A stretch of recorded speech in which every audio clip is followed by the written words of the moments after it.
And we're back here once again with another episode of the MSK Show. And this is going to be episode 485. So I hope you guys had a great day and I hope you guys have a great weekend that is ahead of you. And in this episode of the MSK Show, we are going to be doing a comic book review on Absolute Superman issue 3.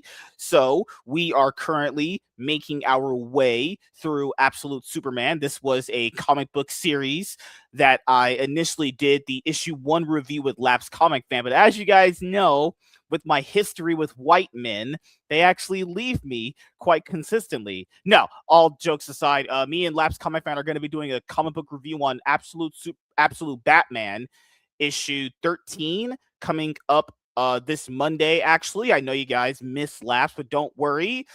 Basically, he has an entirely new schedule for his job, and I have an entirely new schedule for my job, so it's been kind of hard to coordinate getting him on the show because it's just been a lot of, adapting to the new schedule changes for both our jobs. But yes, you guys did hear that correctly. He will be on the show with me Monday, and we will be doing a comic book review for Absolute Batman issue 13. And as you guys know, I really, really like Absolute Batman. It's really good. I enjoy reading pretty much every issue of it. Actually, I've not actually read a bad issue of it actually yet. Great. It's crazy. Like each issue I read, I'm like, you know what?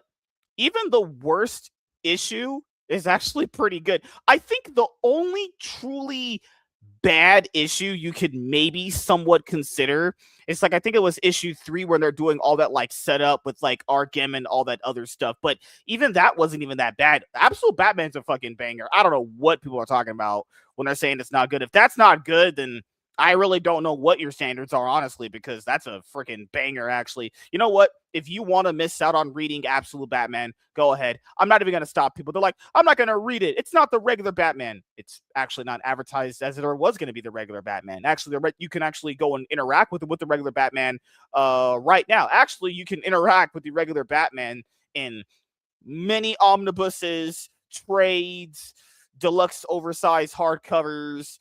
You can go and grab random Batman back issues from comic book shops. I don't really know what people are getting at with this, Absolute Universe. They're like, it's a different take on the characters. Yes, that's the way it was advertised. Also, I don't recall you guys ever having a problem when Marvel did this with Ultimate Spider-Man back in the day with Brian Michael Bendis starting that. That was generally a pretty universally loved thing that he did. It's crazy how weird that if Marvel does something and DC does it, DC is taking some weird, unwarranted criticism for him. Like, guys, that's not really criticism. That's just kind of stupid. But then again, who am I to be the arbiter of what criticism and what isn't criticism actually supposed to be? But I am, because as you guys know, I'm top G. So I know you guys haven't seen a lot of MSK Show episodes recently, and that's literally just because my work schedule has been all over the place. They actually called me in to work today to actually close, but as you guys know, as you guys can see me here live on this episode, I said no because I worked Sunday and then I worked Wednesday. Then I got called in yesterday, a good day to go work.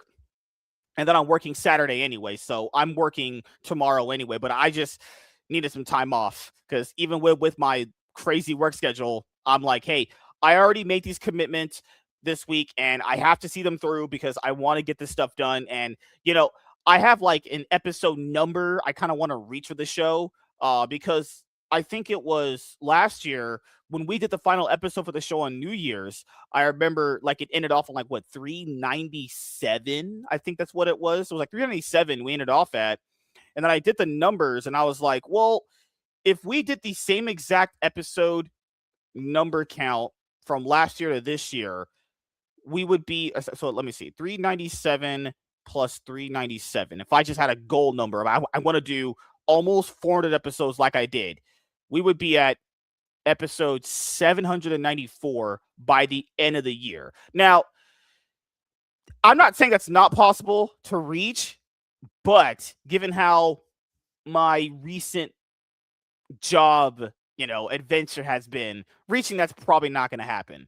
So what I want to do, more or less so, is just, if we can just reach 600 or 630 by the end of the year, that's fine by me.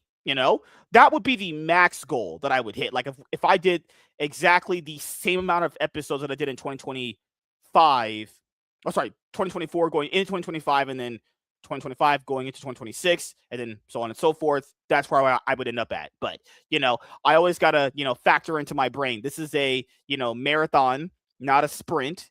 No, wait a minute. Yeah, that's the saying. It's a sprint, not a marathon. Yes. You get episodes in when you can, and then there's some weeks where you're not going to have a lot of episodes, and there's some weeks where you're going to have a lot of them. So it's just how that kind of goes, actually. But the Cloud9 podcast, as you guys know, with League of Legends, watching that competitively, I'm trying to kind of find a new co-host for that. I'm pretty much going to have to go back to a person where we did used to kind of do this pretty consistently. So if you guys see me with that one other person, then that's probably going to be the guy that I talk with. Secretive.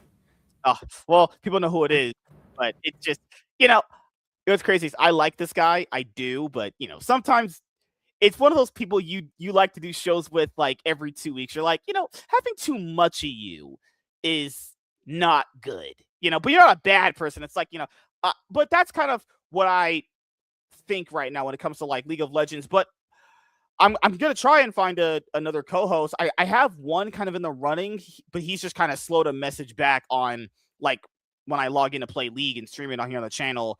What else is there? Oh, so on the Cloud9 podcast, since kind of covering competitive League of Legends is going to be kind of difficult for the moment until I find a new co-host.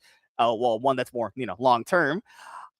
I've kind of been covering a lot of the NBA recently with Noobs and a lot of the other one-on-ones. We'll be doing that for football as well. So if some of the basketball people can talk about football, that's also great too, because I want to try and, cover NBA more when the season restarts coming up after this current season is over. And then when the NFL starts up very, very soon, I want to also begin covering that too. Like weekly, we would just cover the games and the teams and all that stuff. So, but I guess that's pretty much it.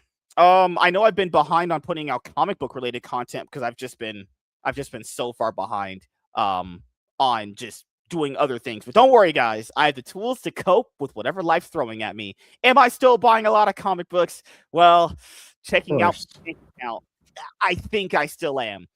But I will be having another person that's going to be talking comics with me after our show's over. He's going to be a new guy I have on for like weekly comic book reviews. Him, it's not going to be specifically more like floppies. It's going to be more like collected editions, because I think that he just kind of functions better reading collected editions. I like both ways of doing it, guys. Pause, extremely no homo, but like it's that thing that people say with the Clone Saga when it comes to Spider-Man. People are like, well, why is it considered bad? Well, I've not read it. I know the very big major spoilers of it, but a very common sentiment among the Clone Saga is the reason why it's not liked is because it's very long and drawn out.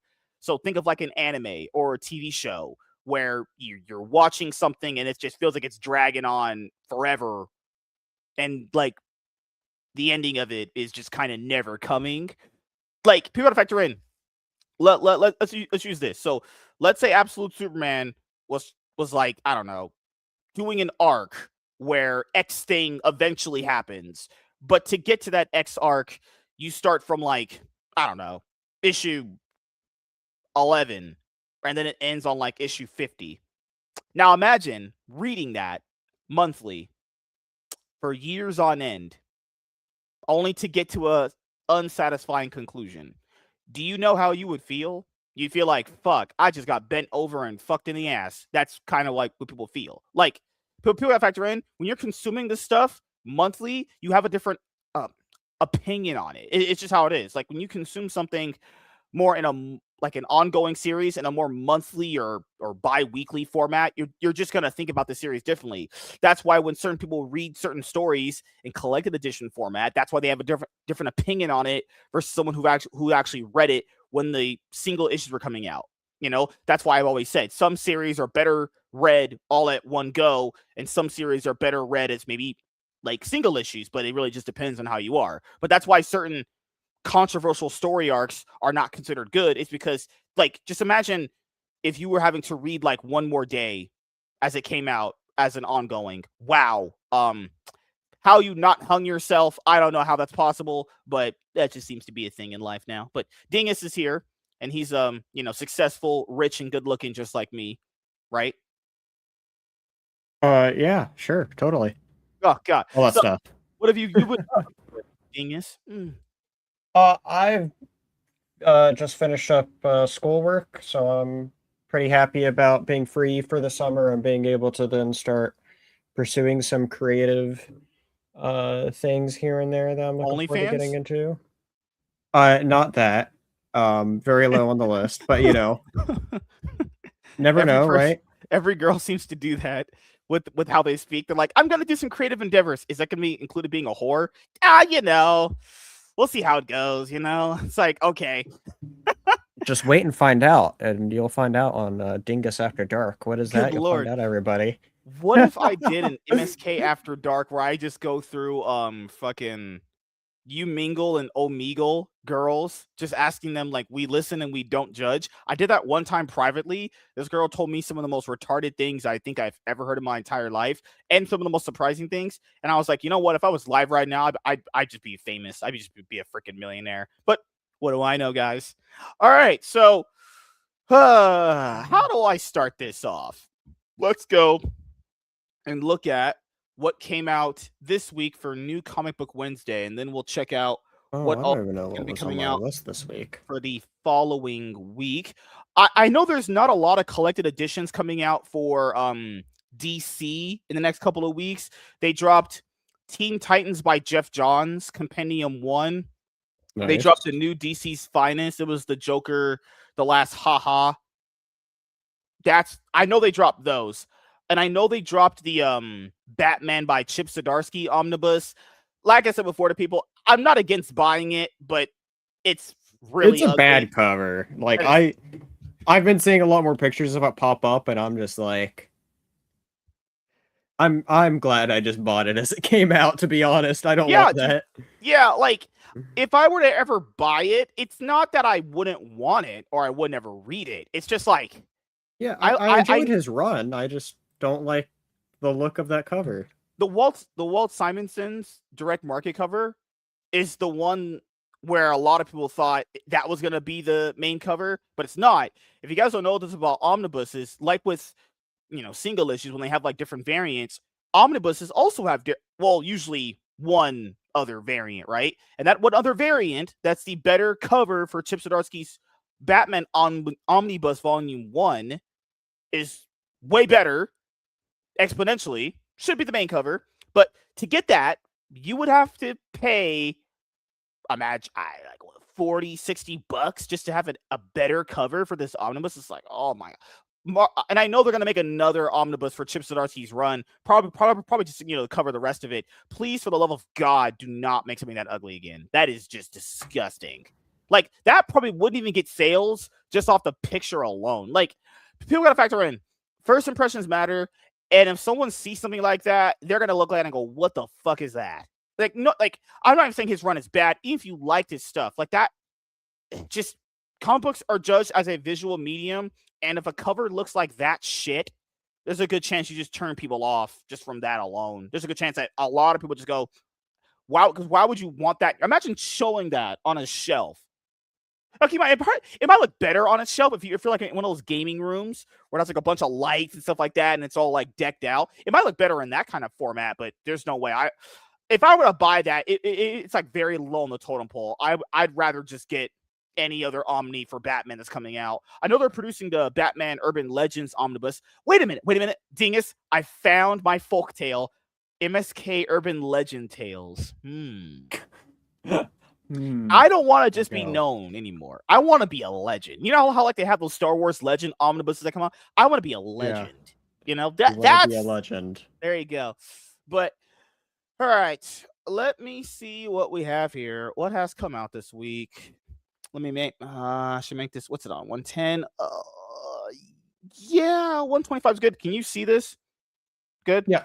Yep. Okay, good. Okay, because if it's any smaller, it's just not gonna be. Hold on. No, I'll make it bigger. All right, so yeah, Batman issue 9 come out. Absolute Superman issue 19. Yep. Absolute Green Lantern issue 14. So this is the thing. Absolute Green Lantern what I noticed in my pull list, I bought every single issue of that series since it started, and I realized, wait a minute, why is that still on my pull list? I'm not saying it's bad. I'm just saying, like, I'll probably just get Absolute Wonder Woman, Green Lantern, Martian Manhunter only has like 2 more issues anyway. I'll just finish out getting all of them. I have all of them anyway. But for those of you guys who don't know, for Absolute Martian Manhunter, Absolute Wonder Woman, which I did read the first 3 issues of, and Green Lantern, those all just, read and review here on the channel as like collected editions. The ones we're gonna primarily focus on is Absolute Batman, Absolute Superman, Absolute Flash. I did like that one a lot. I know we're getting Absolute not Green Lantern, Absolute Green Arrow next week. That one I'm definitely going to be picking up because that one looks pretty intriguing, even though they already kind of revealed that Oliver Queen is not Green Arrow because he died in the Absolute Evil one-shot that, we'll cover at some point here on the channel eventually. We have Daredevil issue 2. This is Stephanie Phillips. They restarted Daredevil after, I think it was Saladin Ahmed was on Daredevil for a little bit. It got to like 27 or 25 issues, something like that, and it just falling off the sales charts. The first Daredevil issue of Stephanie Phillips was actually really good. Yeah, she enjoyed it. Okay. Yeah, I thought it was really good, and that comes from somebody who's like barely read any Daredevil. It's very new reader friendly, and I thought it was a really good start to it. So it definitely has me interested in reading more. The Amazing Spider-Man issue 28, X-Men 29, Batgirl issue 19, Fantastic Four issue 10, Cyclops issue 4. Ben 10 came out. I know a lot of you guys who grew up in my era and your generation grew up with the show a lot. This one never really gravitated towards me. I'm not saying it's bad. It's just like it never really hit me. I imagine if I watched it now as an adult, I would really enjoy it. But it's getting a comic book series now, which is pretty awesome. I loved it. It's one of the 3 comics on my pull this week, so I'm really excited to check it out. Damn, Benton has a lot of fans. People love this show. It's pretty cool to see.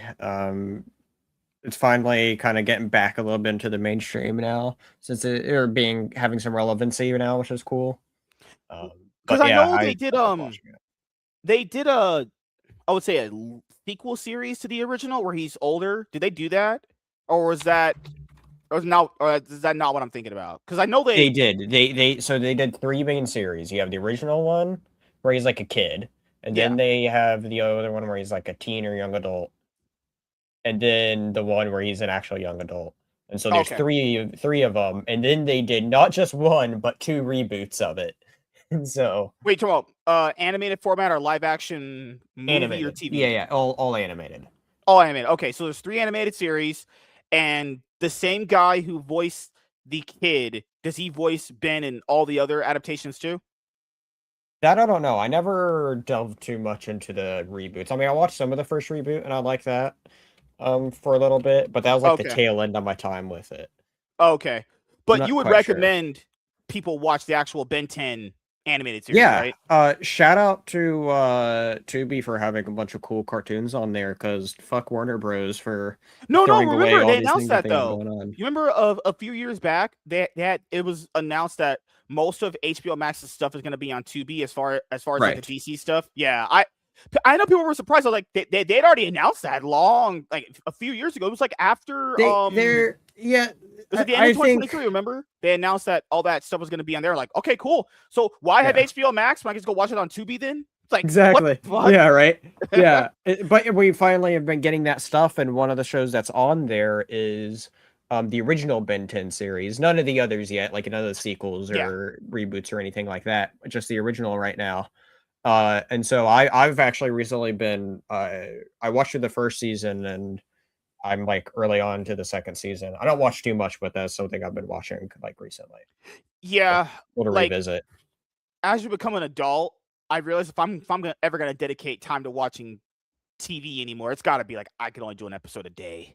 It's something that I have to really want to watch, or I have to have a drive to watch, and I don't have a lot of shows like that. The only show that's done that for me recently is the Darth Maul show, which I freaking loved.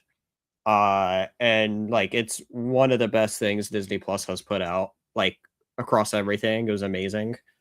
And so, but like I haven't felt that with a show in a very long time of immediately wanting to watch it. Like I literally started my mornings watching those shows before I went to school, and that's days that I had to get up early. And so, Yeah. I feel like when it comes to this kind of property, this is those kind of properties that are so huge that I couldn't imagine it not having. How would I say this though? The Ben 10 I know as a brand is so big, I couldn't imagine it not having any longevity. It's if it doesn't get past like a certain amount of issue numbers, that would just show you how bad the comic book industry technically is in a certain state because yeah, I've been seeing a lot of talk huge. about it. Like this is saying. a huge series. Like it's also written by one of the original co-creators, which is really cool. Mm-hmm. And so, and it's literally the absolute take on Ben 10. And so, yeah, it's really cool to see. I'm looking forward to reading this. It'll probably be a couple weeks till I actually go to my comic store to pick it up, but yeah, I'm really excited to check it out. And there's some cool covers there. Oh, they have some cool covers, yeah, for sure. Let me see. Hi, Michael. How you doing? I got this one. I come on. I haven't watched Ben 10, but I know I got this one. I know for sure. This one looks so cool. That is a really cool one. I love it. Yeah. And so Dynamite's doing this. So, yep. We'll see how many issues goes to. The whole media cave. What's up, man? How you doing, bro? I think the big issue with Ben 10 is Dynamite loves a bunch of variants. Just a bunch. Look at this shit. It's just a few. I remember, I think Ultimate Spider-Man, Jonathan Hickman's version of it, literally had 32 variants when it initially got to like I think like the 7th printing. Fucking insane. Absolutely just holy shit. Fucking hell. It's insane. That is crazy, right? There's some insane numbers. Number ones get like fucking hell. By the time Ben 10, given momentum, if the momentum is there, it'll have like at least like 5-6 different variants. But if it kind of falls off, you're gonna have like 1 or 2 variants. I will say this though, Absolute Batman issue like 19 has like freaking, oh my god, there was some drama surrounding that. So apparently people were trying to sell like comic book exclusive covers for Absolute Batman issue 19 for like so much money. It's just, and people don't understand, when you deal with like comic books or trading cards or anything regarding like, let's say, nerd culture, people are gonna try to make money as quickly as possible. So for anyone that maybe paid a lot of extra money for those Absolute Batman variants, those 1 in 1,000, 1 in 100, just understand those don't hold long value. And people are gonna also understand that if you want to buy it just to have it, that's fine. But if you're buying it just to sell it, I don't know who's dropping a rack on that, unless it's graded. That would also be another task in of itself, is like also trying to sell this shit. That's why when I tell people, when I buy this stuff, I buy it to keep. I have no forms to sell it. It's just, first of all, it's too much hassle to sell it. I've tried selling this stuff before, and I had some moderate success doing it. It's not bad. If you really want it, you can do it. I'm just not going to do that. Like, I know someone said, but you spent so much money on comic books. Yeah, but I'm not selling them. I know going in, I'm getting fucking bent over and graped, actually. Ew. If destruction be our lot. Yeah, there's been a lot of new Image comic book series coming up at number ones, and people have been, picking these up. This is another one. I grabbed it. I think this is the week that no. So as you guys know, I buy my stuff every 2 weeks. So this is also in my cart to pick up when I get paid next week. Because as you guys know, I'm Black, so child support and a lot of kids, and we don't really work. That's not really part of our thing, as you guys know. What else is here? Yeah, DC X Sonic the Hedgehog, the Metal Legion. Oh, I was gonna do a video about this with I think you, but I think we just didn't have the time. But yes, DC and Sonic the Hedgehog, the collaboration they had. Oh, the last issue. I think we did all the last issue. Yeah, we got to do the last issue. Yeah. But I forgot about after a few weeks after I realized that this was, okay, I bought issue 5.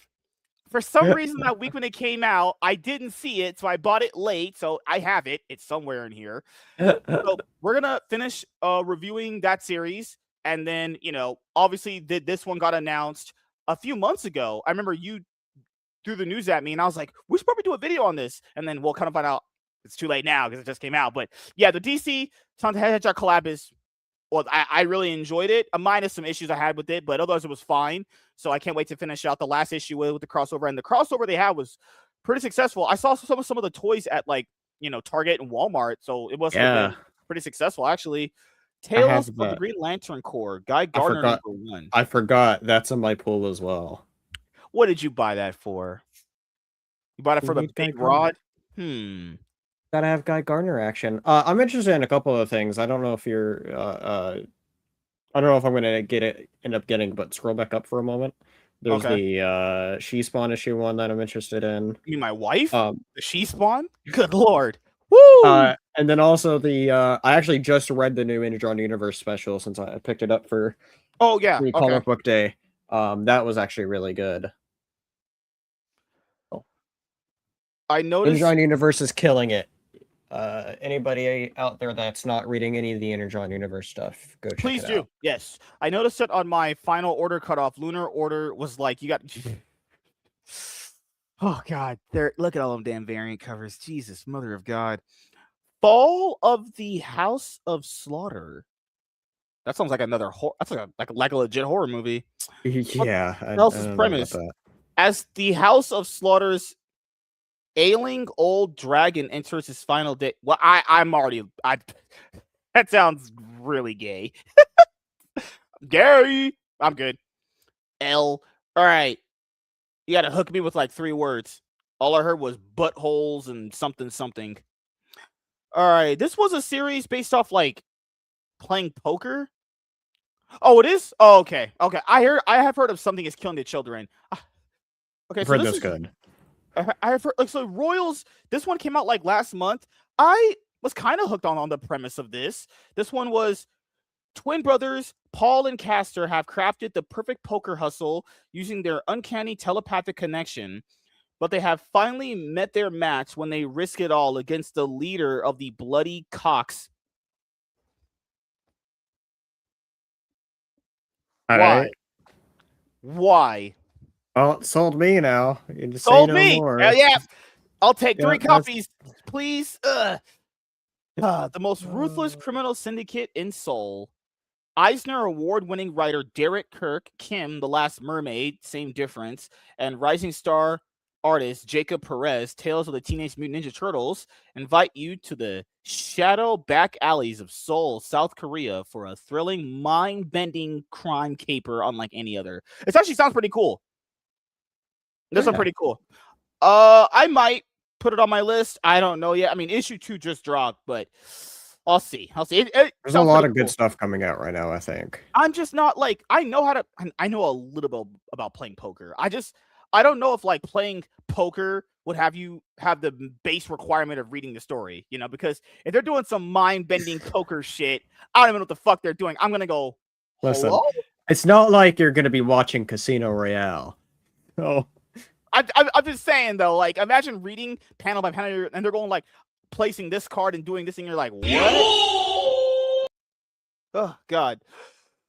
Dog Tag #1 is from Mad Cave. Dog Tag is a fictional story about a very real war. It follows the life and thoughts of Corporal Tom Fowler through the final year of World War II. Green Arrow Year 1 DC Compact Comics Edition. Oh, there's another DC Compact coming out. Okay, that's cool. So this Transformers Volume 5. So there's 4 Transformers trade paperbacks for Daniel Warren Johnson's run. This starts the Robert Kirkman run, I'm pretty sure. I'm pretty sure it's this one. Yeah. Correct. But I'm pretty sure Jorge Jimenez is still... No, sorry. Dan Mora. Dan Mora is still the artist on this. And this one, I'm pretty sure Dan Mora took over to be the main artist of the book too, because Dan Moore is there only for that arc. I don't know. I don't remember the full plans for after, but he said he was only going to be doing like 1 or 2 ongoing series this year, probably because he's as you guys know, very overworked. I just would imagine, because he was talking about like only doing like 1 or 2 series this year because he's had a lot of requests and stuff like that. If you guys know, Dan Mora always will have like variant covers come out. I know he did one for the Mighty Morphin Power Rangers and TMNT third story that just finished recently. This cover is so good. I'm just sometimes when it comes to like blank white covers, sometimes with characters, this needed the extra coloring in the background. That would have made it really look good. It's fine, but I would still probably just go for this one in general. But I would love to go for this one. But fucking hell, that white background, I hate that shit sometimes. All right, Zatanna by Paul Dini omnibus. Okay, so like I like Zatanna. I just don't know that much about her. I bought issue 1 for her new run that just started with DC Next Level. Oh, I think I got that too. Yeah, white girl, nice little ass, does magic. Maybe she can hypnotize me into having a bigger dick so we can have sex. I don't know, Dingus. Like, you agree? Maybe. I haven't really read any Zatanna. I know she has her fans though. Good lord. The Batman second night hardcover, Blade Runner. Jeff the Land Shark. More Jeff? Hell yeah. Oh, there we go. I love Jeff. Isn't this the second series for him? This is the second series, right? It's the first main actual series that he has. Yeah, I know they did another one before this. Yeah, this is either the second or the third one. But yeah, Jeff, if you guys have little kids, they will like this. It has no, keep in mind, it doesn't have dialogue. You just have to draw them cute. Like, so when people go, but will my kids like it? It doesn't have dialogue. It's just pictures. Can they follow a shark? One that for some reason can walk like a dog and bark? Hopefully. That's what you need in life sometimes. What else is here? Red Coat Deluxe Edition book hardcover. Yeah. Red Coat Deluxe Edition book 1 hardcover. Die Loaded Volume 1. This is JLA book 3. This is Grant Morrison's run. So like with DC, along with the compact comics, they do this thing like the whole book format. So like you have the compact comics, you have this book format. Some people have said, are they going to ice out the book format because they also have the compendium format, which is essentially kind of like the same thing, but not the same thing. So like compendiums, I would say cover more. They're also mapped better, and they're also bigger, and they also kind of give you that omnibus feeling without kind of having one. I would say both of them have their place, honestly. Because, like, if someone doesn't like having a big compendium to read for their character's run that they're currently reading, having a story in a book format's fine. I have those books. Have you guys seen those book formats? They look pretty fucking. They're pretty fucking good, honestly. I have a lot of them, so I'm fine with DC having these two. You keep the book format. You don't. Yeah. The thing is, people understand, if I'm already collecting something in that specific format, I want it in that format. Imagine if they kind of switched that and they said, well, these are all compendiums now. It's like, fucking hell. I don't think they should always go all in on just one. Just have several formats if it fits, if you get sales. Dork. Oh, this is the third printing for issue 2. I think you scrolled past it a moment ago, but there was the TMNT compendium with the first 50 issues from IDW. That just came out as well. That one. There it is. Oh, the TMNT ongoing compendium volume 1. Oh, people are oh, yep. Everyone's getting into the compendium game. It's fucking DC. Dingus, did you make a throne with this link to it for someone to buy it for you? Sure. Yeah. So, totally. God, Dingus, I thought you were fun. God damn it, man. If you guys are fans of anime, Kagurabachi just got announced for an anime from, I think, Shonen Jump or Viz. So if you've been reading the manga on the Shonen Jump app, or if you have the individual volumes, don't worry, Bachi Bros, you're getting Kagurabachi. I had this when it was freaking Free Comic Book Day single issue came out. So I own 2 of these. Yeah, I own like 2 of these. I got to get the rest of them. I forgot which volume I haven't got yet, but I know I have several of them. Anything else here? The Incredible Hulk Epic Collection. What else is here? Dakin, Dark. Who's buying this though? These are the omnibuses where I go like Marvel. Who asked for this? Who asked for like Wolverine's son? And I don't know. Good lord. That's pretty much it. I think, right? For this week coming up. Wait, is Alpha Core coming out? I don't think so. Those dates are always weirdly misplaced. All right, so here's next week. Absolute Batman issue 2. God damn, 144 people are anticipating this. Absolute Batman issue 20. This is supposed to have like the Robins. I don't know why does this. Okay, we're going all types of crazy bullshit. We're going all types of crazy batshit here in Absolute Batman. Why? Okay, I'm here for it. This is supposed to be Robin. Why does his suit? Why is he in a Gundam? It's the Robin Squad. It's not like a Squirtle Squad like in Pokemon Dingus. Good lord. Squirtle Squad. Oh my god. But hey, just give him a sex gun. I'm all here for it. Absolute Batman is awesome. I really enjoy it. Absolute Martian Manhunter, issue 11. There's one more issue for this, and then this is over. This is not going to be continued, even though, I don't really think Denise Camp is a decent person at all, but the sales did justify it. But they said Denise Camp is moving on to different things. Nobody's been talking about Ultimate Endgame from, Marvel at all. They were just so mad that the universe is over that it pretty much killed all the momentum on Ultimate Endgame. I heard a lot of good things about the last Ultimates issue that came out, though. But as far as Endgame itself, I haven't heard much beyond its first issue. Yeah. Action Comics issue 1098. 2 more issues until we get Action Comics issue 1100. Crazy. And it's deserved. My boy Superman finally going to be at its milestone. It's crazy. What's crazy, guys? Batman came out after Superman, and Batman has already hit issue 1100 already.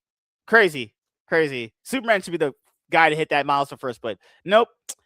It's crazy is Superman also had it where there was this Phantoms arc that happened, and Action Comics was weekly at a single point. So even when Action Comics was weekly, it still didn't manage to outpace Detective Comics to hit issue 1100. But all right, something is killing the children. Iron Man 5. Do you like this currently with Joshua Williamson writing Iron Man? I've still been liking it. I haven't read issue 4 yet. I'm quite a bit behind on a lot of my current reads. But you like the issues that you've read so far, right? Yeah, the first 3 are solid, yeah. Dingus's favorite, Wolverine issue 20, Solid on Man, his favorite writer of all time. I haven't read anymore. Oh god. The Theory of Firestorm. I like that cover for Firestorm. This one's so now people don't know, if you've been following Batman currently, they're gonna have this big event tying in all the Batman and Bat Family and Batman adjacent titles. And Barbara Gordon breakout issue 1 is, going to be starting that. Oh, look at that cover. Oh, that cover looks so good. So I can't wait to pick that up just for the cover alone. Black Cat issue 20. Black Cat issue 10. It's got extended to 15 issues. I'm buying these for the cover because, reasons. Dork issue 4. What in the world? These look like fucking aliens from Grim Adventures of Billy and Mandy. That's what these would look like. What's going on here with this guy? Three-headed Thwog? Thwog? What is a Thwog? Oh my! You mean my wife? God damn it, dingus! Emperor Aquaman. Oh, I want to catch up on Aquaman. That looks cool. You know what's crazy? In this book, they had a preview for the Aquaman issue 1 by Jeremy Adams. The preview, it looked pretty good. Honestly, it's pretty good. I've read all of his Aquaman up through the DCKO tie-in. So whatever's after the DCKO tie-ins, I haven't read yet. Spectacular Spider-Man Brand New Day. Dan. Only 8 people anticipating this coming up. That man said this series is gonna die by issue 4 or 5. Holy shit. Hey, best of luck to you, man. You deserve it. Fuck you. All right. Let's see what else is here. Okay. Going the Olympus Saga Megalith #1. Oh, there's a lot of people anticipating this from Bad Idea Comics. You mean Comicsgate? Okay, that was such an easy layup right there. How could I not get that one? All right. This looks pretty cool actually. Okay. I might try it out. I'll put it on the wish list. Let's see. Conan, Malevolent. Dead by Daylight, Planet Hulk, Marvel Premiere Collection. So, as I think Omar revealed this on Near Mint Condition on one of his shorts, it based off the Spider-Man Brand New Day movie coming out, they're actually going to be putting out a Spider-Man Brand New Day, let's say, kind of Marvel Compact Comics edition version of it. I don't know if it's just for the movie coming out, because Marvel used to do that in another format with like their characters when movies would come out. Do you remember when like Deadpool and Venom and Thunderbolts came out? They did like those specialized character like trade paperbacks, epic collections for them. I remember they did that. I don't know if they're going to cancel this line, because from what his short showed, if Marvel starts doing compact comics, would this just be gone? Like they would just stop doing the premiere collections? Because they haven't announced that many. They only announced like one or two, honestly. So I mean, I don't know. I have no idea. Immortal Legend Batman hardcover. This has been asked to get collected for a long time. The DC's finest Wonder Woman Dawn Before Darkness. This is stuff that Gail Simone read on Wonder Woman. I know a lot of people that like Wonder Woman want this. Oh, I think I have the first one of that. Really? Oh, okay. Yeah, I haven't read it yet, but oh yeah, women writing comic books. Come on. Star Wars Out of the Darkness, JLA, A Legend of One, Jujutsu Kaisen, Dork #1, 5th printing. Wow. New Avengers, Modern Era Epic Collection, Secret Invasion trade paperback, Power Rangers back. I bought the single issues for that. I have all the single issues. I haven't had a chance to fucking read it or review it with one of you guys, but I own it. I do have it. I'm interested in checking out. Dingus, don't be one of those. Don't be one of those dinguses. Come on.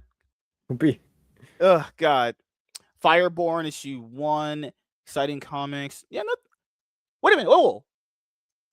You. Wait a minute. TMNT. That's coming out. Wait a minute. They're dropping 2 big compendiums like that back to back. Well, this is part of a different run. I think sure? I'd have to see what This is volume 2. Oh no. Wait. Let me see. Because this is tied to the. Oh. These are tied to the comics as a spinoff of the cartoon. Oh God, damn it!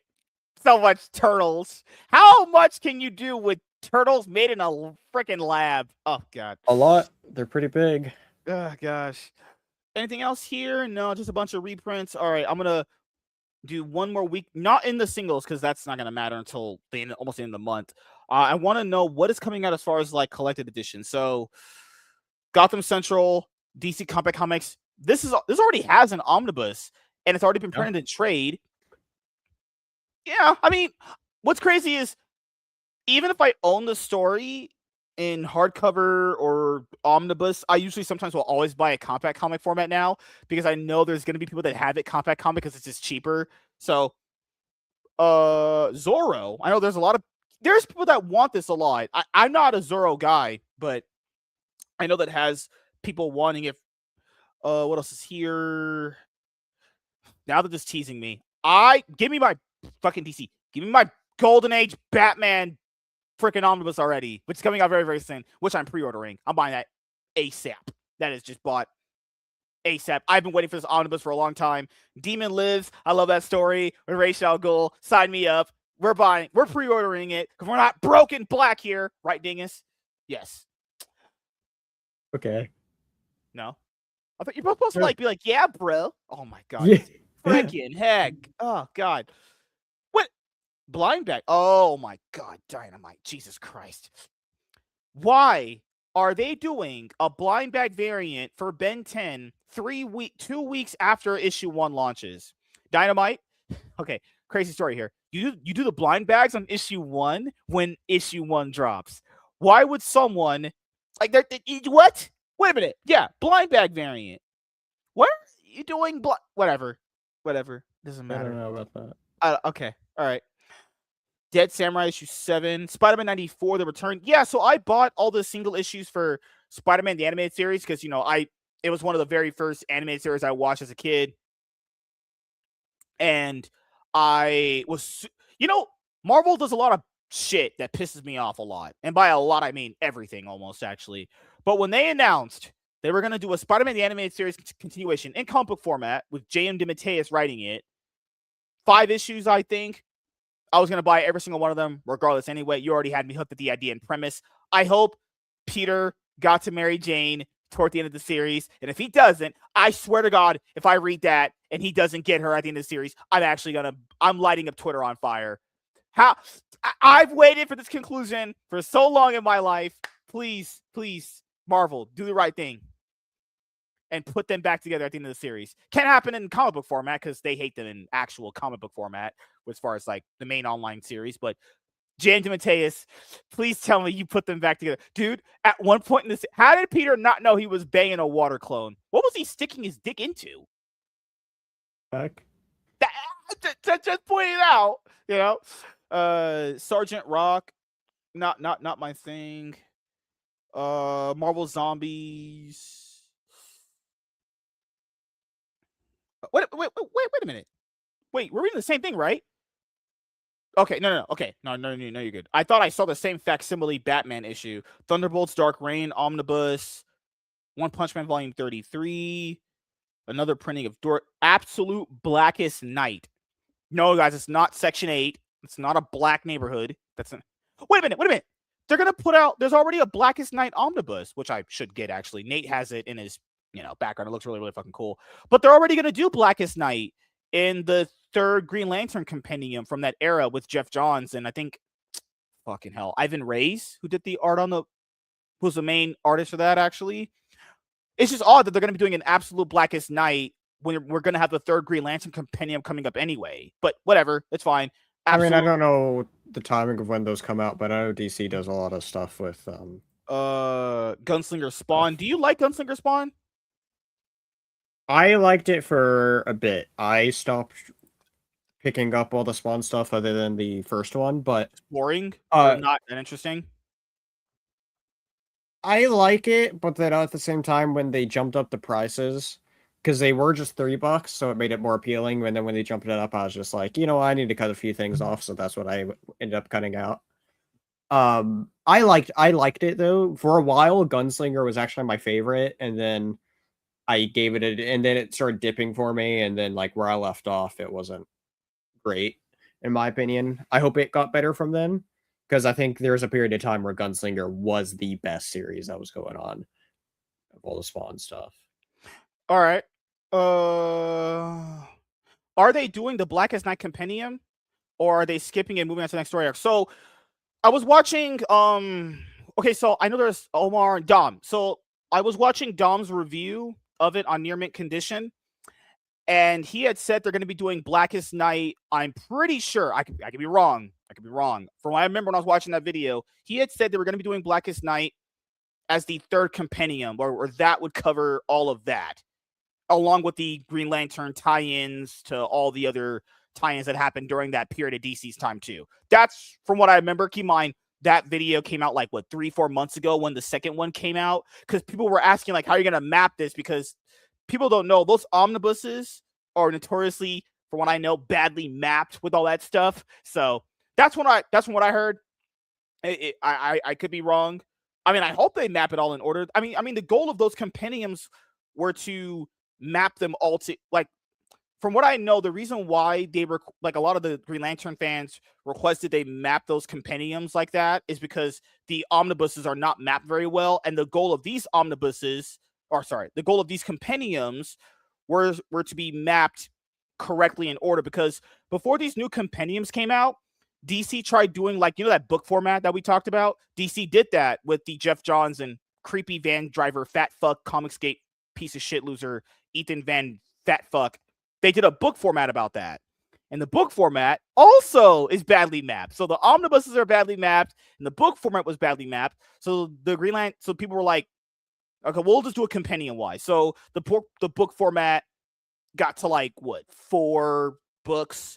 Then they went the compendium route, and the compendiums are mapped in the perfect way to actually consume the story. And I know Dom had said they're consuming Black, and they're going to be doing a Blackest Night, as the 3rd one. So good for me. I own them. Those books are fucking fat. Like, woo! God damn, I love those books.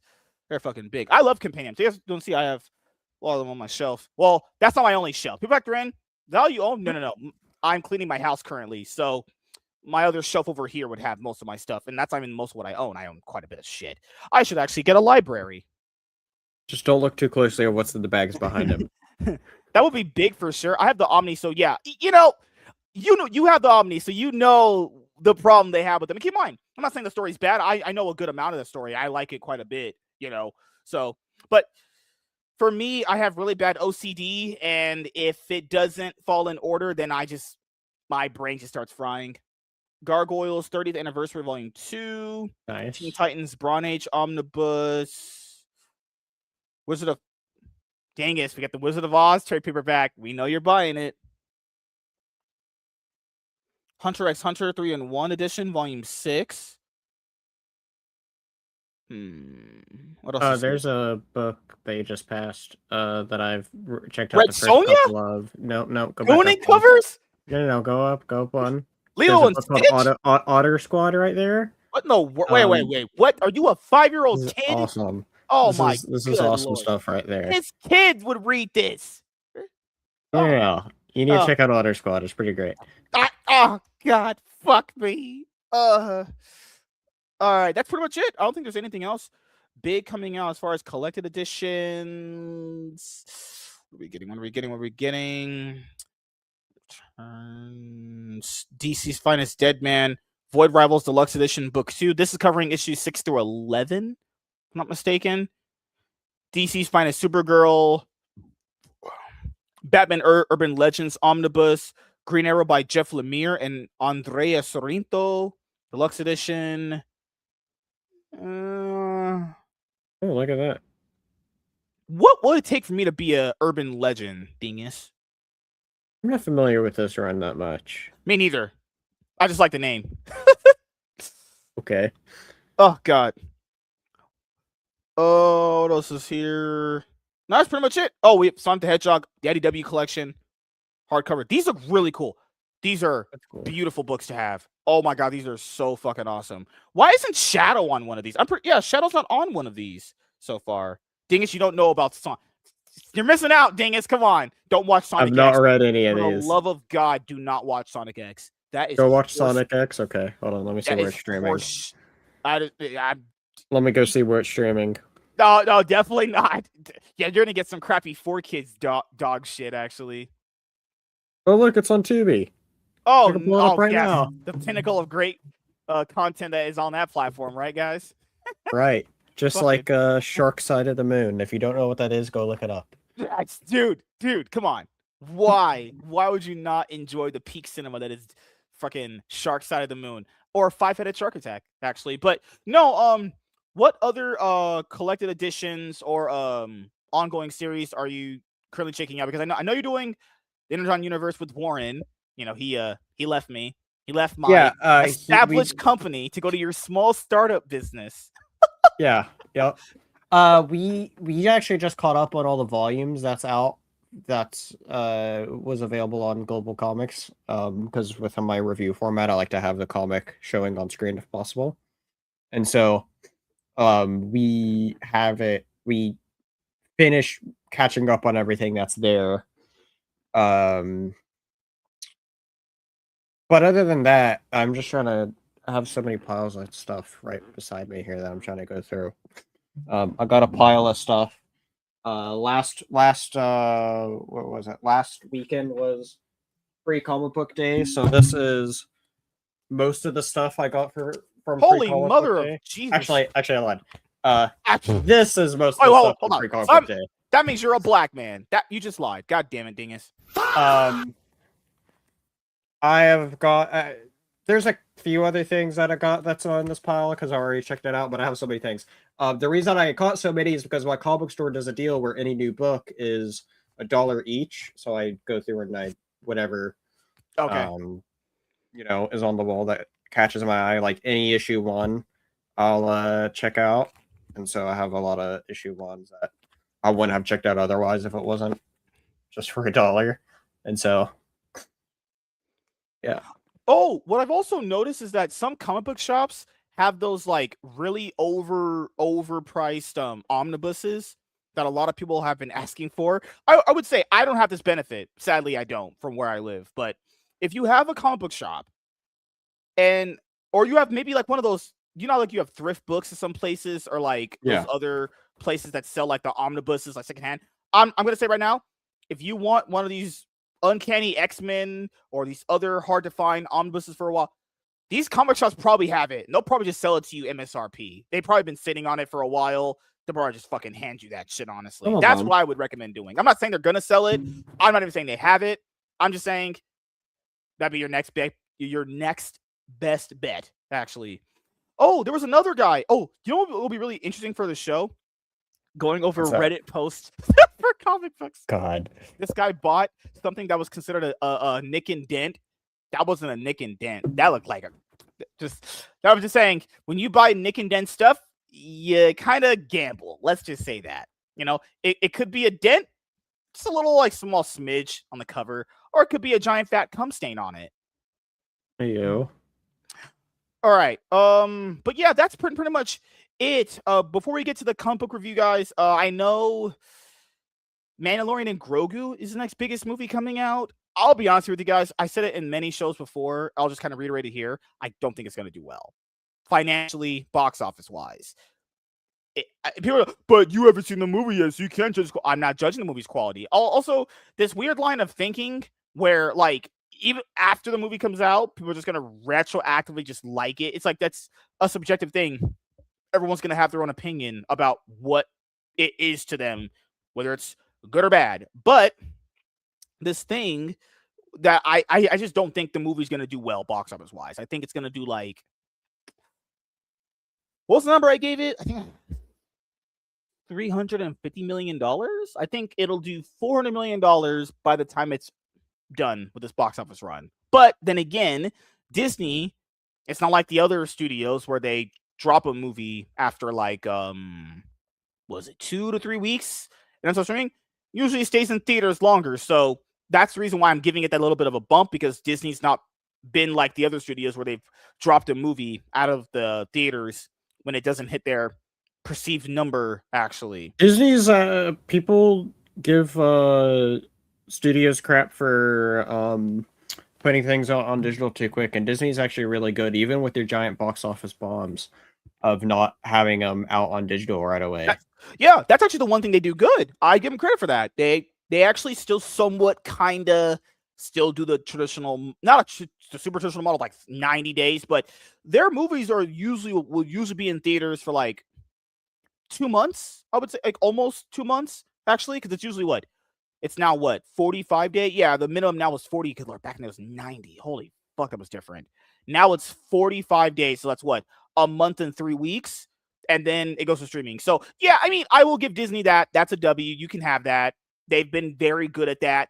What's crazy is, and that's the key thing. You can keep your movie in a theater longer. It just doesn't mean people are gonna go watch it though. But it's just like, but that fast turnaround, because like when you get the audience kind of centered on that mega fast turnaround, that's all they expect is just that mega fast turnaround. So they're in their minds thinking, why am I going to go to the theaters if I know it's going to be on streaming in a couple of weeks? But if you know that certain companies don't do that, you might be more inclined to go see it. You know what I mean? It's just like the way you have to kind of change up the viewing habits, actually. Warner Brothers, that shit is going to streaming in 3 weeks because that company is, Lord knows, that shit is cooked.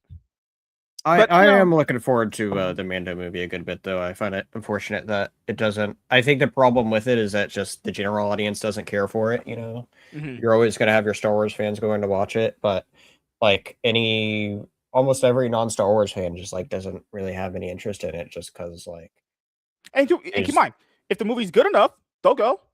The word of mouth hinges on that too. Like word of mouth is so big on movies these days. Like if the word of mouth is good, I'm not even saying it's going to do better week 2, because as you know, movies make most of their money opening weekend for the amount of people that are going to go see it. That's the biggest interest rate you have is week 1. Sure. If word of mouth is bad week 2, I would just tell any Disney people that like being on Twitter, because we know that they like, we're not on Twitter, we don't read what these I would just recommend being a ghost town. just be a ghost town for the next 2 to 3 weeks. I don't think you want to read what people are going to be saying about you when your movie fails. Potentially in Minecraft, allegedly said by a guy named MSK on his own podcast, actually. I would highly recommend. People are going to be doing backflips. It's always bad on there. People are going to be doing backflips on the street if that movie actually, like, let's say it opens to like $100 million opening weekend, and then the next week it gets 10. Oh, God, yeah. Guys, when that movie potentially doesn't do well, these Disney, Star Wars crazy people, that's just gonna be a ghost town for a week on Twitter. They're gonna be gone like cockroaches when fucking, the spray comes in when they're about to die. Just scatter, just get out. All right, time to have some fun. This is like I love this cover. Yeah, I don't have that one. That was really cool. This was the Brightburn one, essentially. Brightburn. Yeah, I just got the regular one. Oh, why are you so regular? God damn it. Oh, right. How dare I? Standard? Only nerds are standard. God damn it. All right, let's have some fun and let's get right into it. Oh my goodness, quality is expected. Am I right, Dingus? Sometimes. Oh God! See, you must be like, yeah, dude. Oh my God, bro. God, I'm never getting that. Fuck me. Oh my God. Oh God. Okay. All right. Let's go. Hey everyone, I am MSK, aka Master Swag King, coming at you guys today with another video. And if you guys are returning viewers or new viewers, then please consider subscribing to the channel if you have not already. Leave a like on this video if you enjoyed it and comment down below. Also, make sure you guys hit the notification bell. That way you guys can get notified on whenever I upload a brand new video. And in today's video, we are going to be doing a comic book review on Absolute Superman issue 3. So if you guys have not had a chance to check out our Absolute Superman comic book reviews between issues 1 through fucking my ass, okay, all right. Whoa. Quality not there. That is a wow, just absolute shit. God, why am I so shit? God, I'm black. Oh, good Lord. Oh my God. Okay. Quality waits for no man. Am I right, guys? I am the epitome. Actually, someone said I was the CEO of sex, actually, too. That doesn't seem right. All right, let's have some fun. Hey everyone, I am MSK, aka Master Swag King, coming at you guys today with another video. And if you guys are returning viewers or new viewers, then please consider subscribing to the channel if you have not already. Leave a like on this video if you enjoyed it and comment down below. Also, make sure you guys hit the notification bell. That way you guys can get notified on whenever I upload a brand new video. And in today's video, we are going to be doing a comic book review on Absolute Superman issue 3. So if you guys have not had a chance to check out our previous comic book reviews on Absolute Superman issues 1 through 2, then I would highly recommend you guys going to check out our previous Absolute Superman comic book reviews between issues 1 through 2. That way you guys can, hear and understand how we felt about those 2 previous issues compared to this one. So we are now at the 3rd issue of Absolute Superman.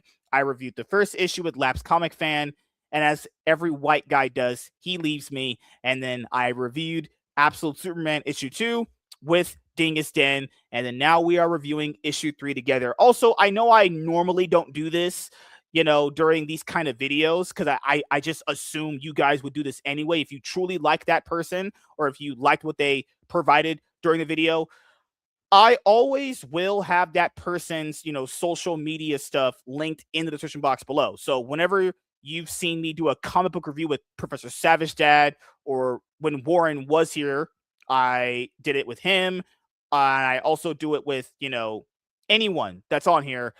Even when we do like the MSK Show on my main YouTube channel, because you guys are watching this video on my comic book channel.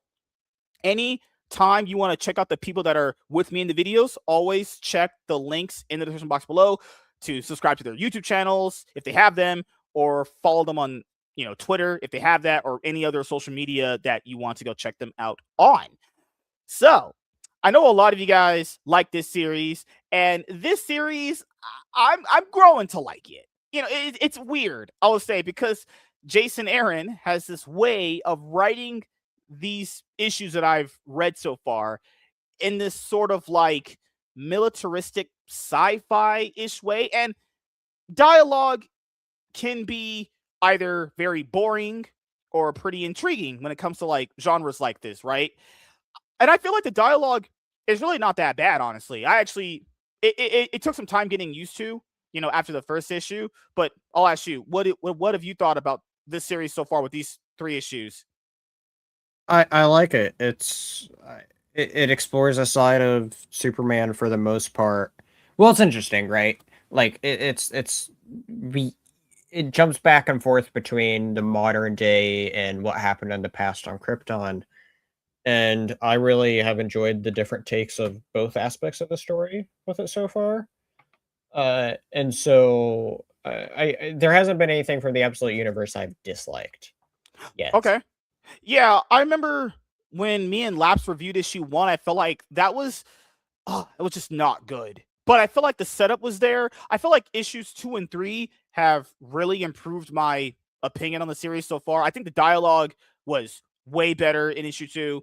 Dialogue was way better in issue 3. And that's the biggest thing that I like about Absolute Batman and Absolute Flash was like just the dialogue and dynamics were just so good. I just couldn't get enough of it. I was like, just give me this every single day, possibly. And as you guys know, so you had issue 1 set up how a certain class of Kryptonian looks at another class of Kryptonian, how they view what those people are, vice versa.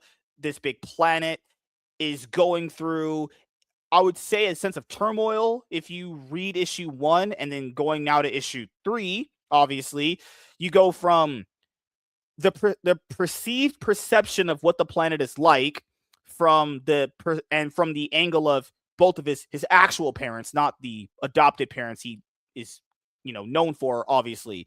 So you have all these perspectives. Then it's going to finally culminate to where we always knew it was going to culminate to, because this is where it always ends up with Krypton. It explodes. What? I can't believe you spoiled that. It hasn't happened yet. Yeah. Why did you say that? See, Good series ruined. I can't read any more of this. Yep. I'm going to need my wife to deep throat my cock right after this, because reading comic books is for nerds, actually. So that's kind of the best way of describing the series to people, because I know there's been people that have been saying it's been kind of confusing with the first like few issues. When you go on like Reddit and you look up like, how people feel about the series, I understand it too. It is a little bit confusing with how he kind of set things up. It's not like it's bad. It's just like, okay, I feel like the better way to have went about issue 1 compared to this one would be to like, like in the Ultimate Invasion trade paperback with Jonathan Hickman. Remember how like they had like all these maps kind of showing you like where they are at that point in the story, so you're not just like going, what the fuck just happened here? I feel like this series could have really benefited from that when it first started, like basically showing people like, this is Krypton, okay, and then here's all the different classes of people, and then here's all the other different classes of people, and which one interacts with one or the other more. What are the general dynamics between all of them? Because I feel like that can get kind of missed when you're kind of reading these issue by issue with at least these first issues, right? Keep in mind, this is all backstory stuff they're expanding upon. Keep in mind, it's not that it's bad. I want to make sure people understand it's not bad. I feel like the only truly bad part of his issue 1 was just the dialogue. It was just confusing and kind of stupid. But I feel like these later issues have kind of really clarified and made issue kind of retroactively a little bit more better for me looking back on it now. But just if you go from issue 1, if you compare from issue 1 all the way to where it's at right now, I feel like it's way better. And I can't wait to, read and review more issues in the series. I think it's very, very good so far. Hopefully it keeps getting better. So where do we pick off last time? I got the Brightburn inspired homage cover. That's one I got when this first dropped. Oh, and you know what's crazy? This is the Absolute Superman issue with the 2-page preview for Jeremy Adams' Aquaman #1 when it dropped in. man, the art on this Great. is just fucking awesome. Actually, Shout out to you know, John Tim. you got you have the nice cardstock cover here. Oh, my boy, Absolute Superman, just killing it over here. So let's pick up where we left off with the last issue. So just want to put it out there for you guys. Complete FYI, whatever you read in the previous issue doesn't really involve this one at all. So, like, you have the setup of Krypton class system, and Clark being in, I think it was Brazil he was in. Then you got those people coming to him and him revealing himself. Then you had the second issue where he's interacting with Lois after she interacts with him in issue 1. Then you have how she's going to understand him, field agent, all that stuff, right? Then you have this issue where you finally get the backstory that he's been alluding to in a lot of his, inner monologuing to himself for the past couple of issues. Because in the past couple of issues, he's always inner monologuing to himself about his parents and how his life was on Krypton before he got here. This Superman is different from the previous versions because this version of Superman, as you guys don't know, grew up with his parents and actually interacted with them before he actually got to Earth. So there's the little bit of a difference you have with that, right? So let's move on from that. So now we have the backstory. So yes, Krypton is dying, but we have to figure out how it's going to die, right? So issue starts off with basically, Clark is basically admitting he doesn't really like to do his homework the way that Kryptonian, kids growing up always did it. They have this system where they always did homework and schooling a certain way in this one specific aspect. He doesn't like doing it in that aspect, and he does it in another way where basically you can kind of verbalize to your teacher what you're trying to say. Then it will just automatically, they'll just automatically know. He likes to prefer to write his words out, as he says. So there's the difference there. Then he was hanging out with his parents, and they take him to what it looks like to be a version of the Fortress of Solitude with red kryptonite there, actually. That's what it looks like. Maybe I'm wrong, but that's what it looks like. And then they're talking to each other about, how Clark has been performing in school, and they reveal to him that they know what's been going on because the teachers call his parents about him not wanting to do things they've always done it in school with how they're doing their schoolwork with the kids. And then, Clark is like, am I in trouble? And they're like, no, you do things your way, the way that you can learn them and all that stuff, actually. And then Clark also mentions the fact that, they come to the spot a lot, but he also felt like this time around when he went there, it was a lot different based off of the feeling that he got when his parents would talk to each other and how they would interact. What did you feel about this first part of the issue, actually? I like the first part. First off, I want to say I really enjoy how we have an issue set fully just on Krypton. Yeah. Except for the last page. Spoiler alert. Oh God, right? Oh God. Well, no, I really enjoyed exploring this. I didn't read issue 1 recently, so I don't remember if Crypto was in that one really, but I like having Crypto there in this at least. There's And crypto and everything these days. I love this opening shot here, though. Like, this is Oh so yeah, good. yeah. That's Like, probably one of it's that's so probably the good. best drawn double page spread in the whole thing. Yeah, looks beautiful. Yeah, Yeah, it's amazing. I love the like this depiction of like this Fortress of Solitude on Krypton. Essentially, it's so good, and I love the red kryptonite looks and the vibe of Krypton. I really like its depiction of they were just allowed to be like completely think of Krypton in a completely different way, and it visually shows that, and I really like that aspect. yeah, same here. So after that, as I just said, Clark remembers from this time period when he was with his parents on Krypton, they were basically all in on their work, and then he, gets alerted by Crypto, and then they start going through looking at all the animals dying off, and as you guys can see, there's green here. I wonder what that is. I could only wonder what that is. It seems like green kryptonite is infecting Krypton and killing off everything. That's what it seems like. Keep in mind, this series is currently going to be on issue 19 when we're reviewing this one. So who knows what they reveal? It could be a new form of kryptonite called Diddy Night. No. Oh, see, there. That's a mic drop. It could be Diddy Night. We never know. Right? Wow. Holy shit. All right. So Clark is going through more of these animals because he saw the one animal killed, and then he starts, saying, hey, there's a lot of things that are dying off. So essentially, a lot of the animals are dying off, the fish are dying off, and then the landscape is just being mauled by the green kryptonite. Then they have like a field trip one day where he was, going to be typing out all his thoughts to send about what he saw. Because keep in mind, when he's seeing this, the other people didn't see it. So he goes back to school the next day, and then all these people are, at this one place on the school field trip, saying, do they want to work at this place at Krypton when they, get out of school, actually. And he was talking about, before he could even like formulate all the words, he was just typing them so fast.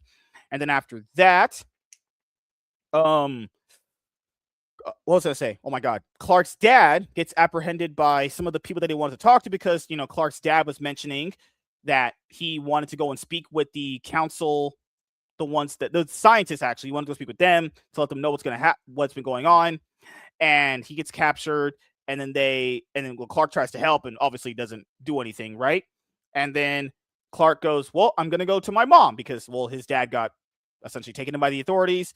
And the mom's like, hey, if anything happens, go to this place and ask for Soul. As you guys know, Soul is that AI Jarvis technology that's attached to his suit, as you guys heard in the first and second issues. Actually, now as you guys can see, when she reveals herself, she has this giant blaster, which is one of the best pictures of art in the whole book, and you can see just how militarized their suit is. Badass. Yeah, I love seeing the suit and kind of a little bit of where it came from and alluding to that aspect a little bit. They're shooting lava at people. All right, that's if you ever did that in real life, you're going to mega jail. I'm talking like mega jail. I'm talking like you're dead. So I do want to say, just before you go on, the biggest complaint I have about this issue is it just felt so convenient of, the day when there's a school field trip to the special place is when, he runs into his father, who also just happens to at the same exact time, it's just a bit convenient. Like, I get that there's certain things like I understand why he did that. Have to happen, but I feel like he made them a little bit too convenient, I feel like he simplified the storytelling as he got to this issue. Because if you remember issue 1 vaguely, there was that shit was packed with so much words. I was like, fuck, that's a lot to take in. I feel like he simplified the storytelling a little bit with this issue. Because I was like, wait a minute. Because keep in mind, to be fair, he was mentioning the fact that his dad and mom were working, and it's conveniently, because to be fair, he did mention his dad was going to go talk to them. Like, your mind, his dad mentioned he was going to go speak to them. It just so happened that on that field trip that one day, he was interacting with those people then. I'm like, okay, awesome. Conveniently. So after that, they go and get Clark's dad out. She blasts these guys that are defending the scientists. It's just the guards that defend the scientists. They call them clerics, actually, I think. And then right here, she suits up further. Look how cool that is. That is one of the coolest looking things right there. The suit has a helmet function. Cool. Well, hers does. And, she defeats the guards that are, guarding her husband. And then the look of what it looks like with the helmet on reminded me a lot of you remember those like special androids or robots or whatever they are in Absolute Power? Oh, what they're also showing here. Yeah, so they're using one of their devices to stop her.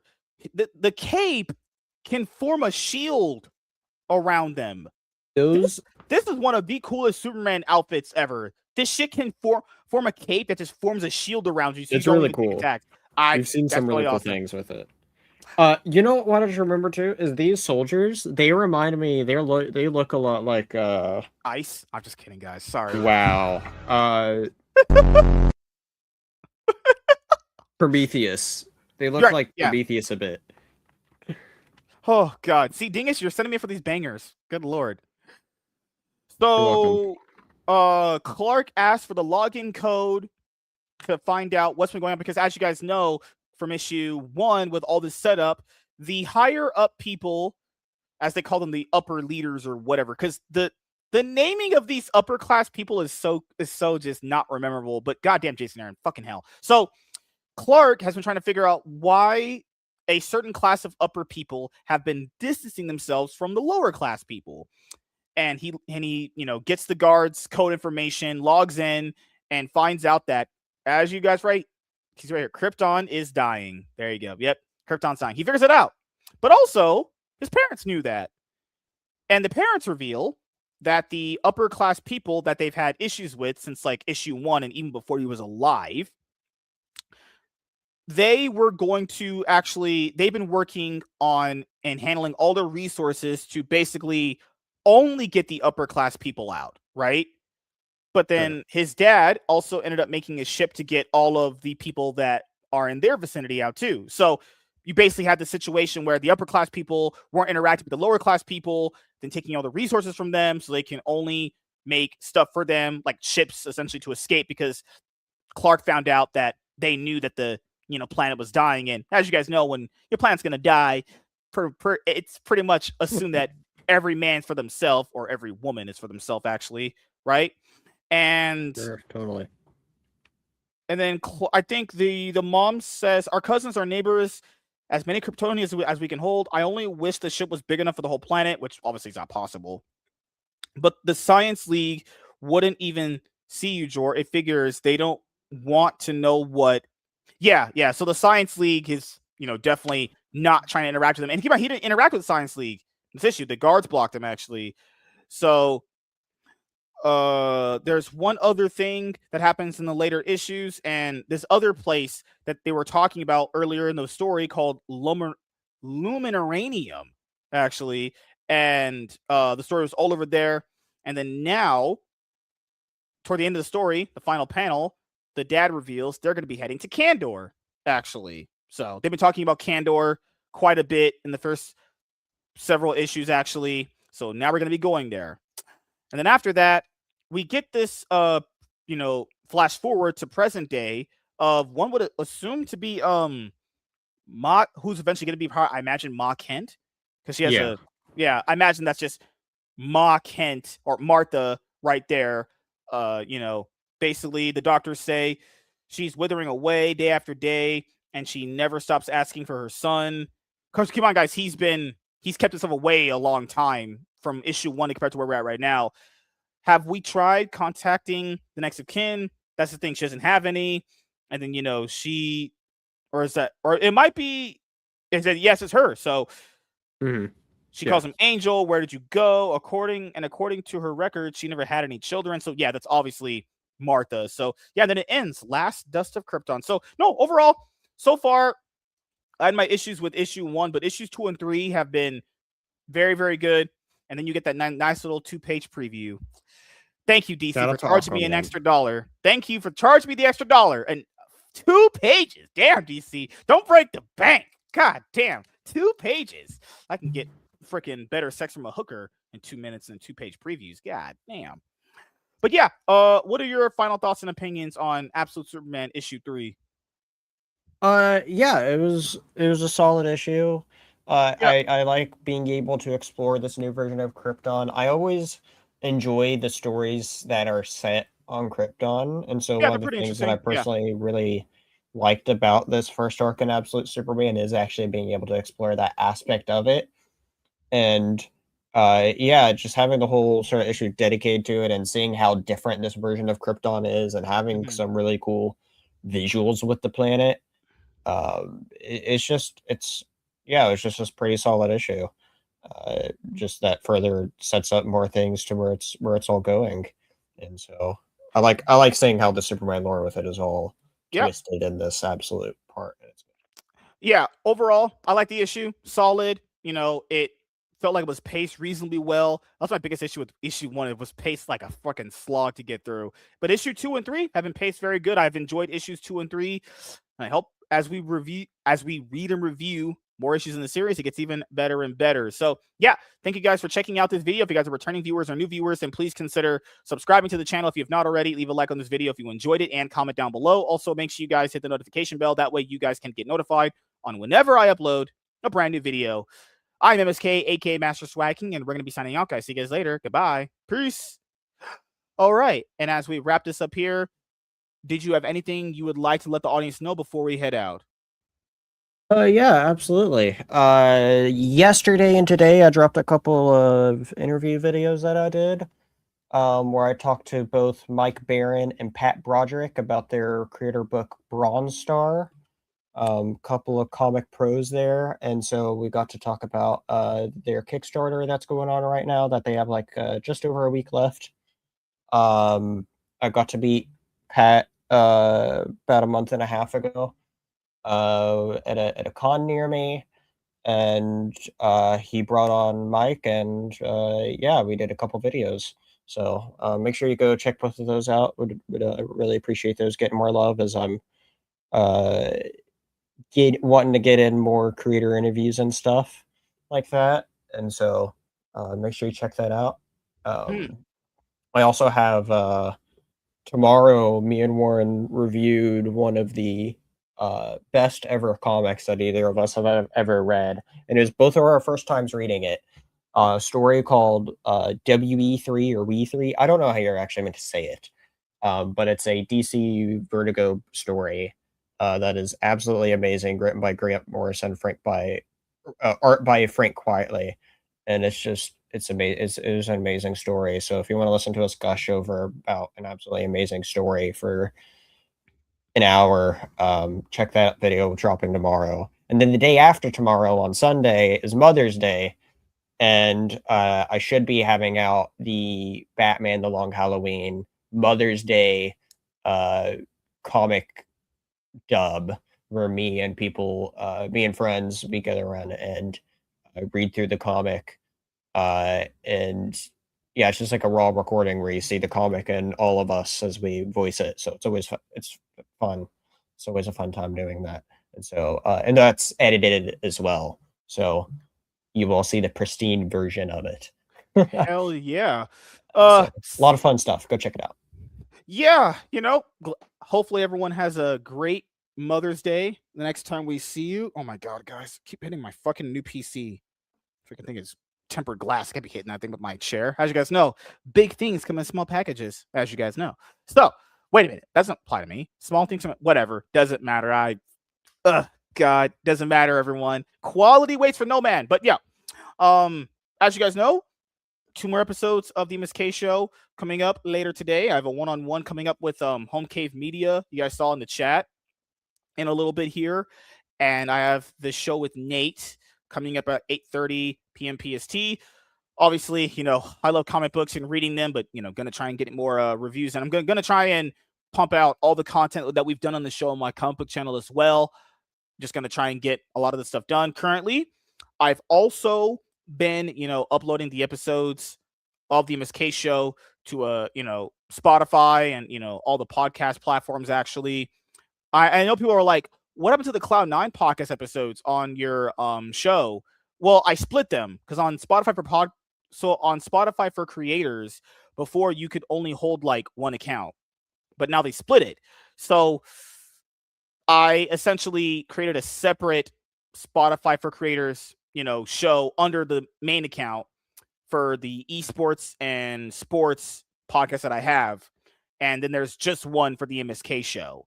So the MSK Show, I've just finished uploading episode 273. So I know I still have a lot of more episodes to upload, but that's what I've been doing. And I have a female audience there. Apparently, Dingus, I have a female audience there. Are you going to be going on to OnlyFans as well? Oh, God. I got an 80% male audience and a 20% female audience. The female audience ranges from ages 35 to 44. Hell yeah, my kind of woman. MILFs. God damn. Whew, MILFs. Juicy, ripe, and luscious. Also, pending our geographical locations, Massachusetts is our biggest state that consumes the show. And then it's Minnesota, and then it's New York, and then Missouri, and California, then Ohio. But yeah, the biggest. What platform is the statistics on? Spotify for creators. Okay. You should put your show on there.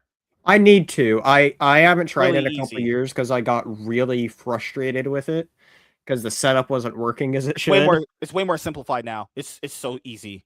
Okay, I'll look into it. They got bought out by Spotify. It's way easier now. It's just I and keep in mind, even if you're frustrated on it for a few days, still do it, because there's a lot of people out there that only will watch stuff through that. It's another audience. Yeah, I have heard that. This is stuff you're already doing. Just throw it on there. Yeah, I'm not trying to make money off this. I don't care, but you right. We all do it for the love of it at the end of the day. So, really love. Love. But yeah, our biggest 3 cities. Good lord. Words. Why are they not helping me today? No, I'm joking, guys. But no, our 3 biggest states that watch the show are Massachusetts, Minnesota, and New York. God, no offense to my Minnesota, New York viewers and listeners, but I fucking can't stand your states. They're garbage. But you won't, be listening to this episode for a long time. So, fuck Minnesota and fuck New York. But I've never been to Massachusetts. That's how you really feel. God.